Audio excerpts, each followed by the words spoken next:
Danke bafowethu, asikhulumeni ngoBasadini umdlali laphana we-Stellenbosch yabo. So lo mdlali lona une-record eli-impressive kakhulu laphana ethimini yakhe laphana e-Cape Town, noma ngithi yase-Stellenbosch, into eyodwa laphana e-Cape Town ne-Stellenbosch.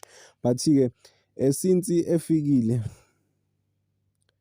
danke bafowethu, so asikhulumeni ngomdlali laphana we-Stellenbosch uBasadini yabo, ne-impressive stats yakhe laphana phambili nanokuthi u-contribute kangakanani. Lo mdlali lona unamagoli awu-7 laphana ku-Stellenbosch all in all, unama-assist awu-8, kusho ukuthi goal contribution yakhe for i-Stellenbosch it's 15 kuwo wonke ama-match ake wadlala for i-Stellenbosch. But guess what, lo mdlali lona udlala emuva laphana ku-left back, but going forward uyakwazi ngempela uku-contribute for i-team yabo.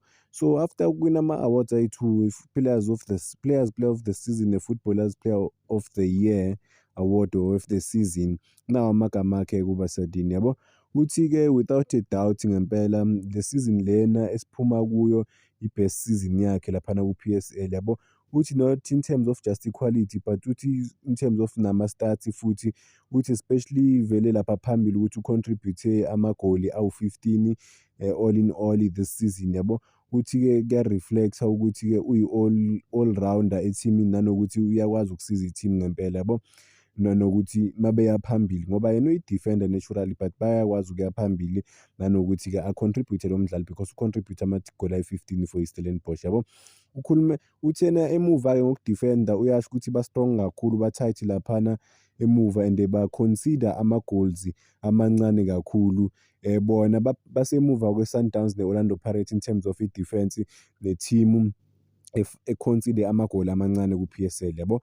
Uthi uyabelieve ukuthi i-Confederations Cup experience yabo ibenze baba ama-better player, noma imenze yena waba yi-player elingcono yabo. Uthi especially engqondweni or the mental side, ukuthi yabo physique might be good, but-ke mentally kula kumele ube sharp khona ngempela, cause amanye ama-game bakubhitha mentally, not entirely ngebhola kuphela yabo. Uthi-ke lokhu ukudlala like ku-African football naleyo ayedlale ngakhona this season kumthathile kwambeka kwelinye izinga eliphezulu ku-career yakhe. Uthi-ke uyathemba ukuthi nale opportunity yokurepresent iBafana izoloke ivela futhi, nanokuthi aybonakalisa ukuthi umdlali osezingeni eliphezulu ngempela futhi ofunayo uku-improve igame yakhe. Danko bafowethu.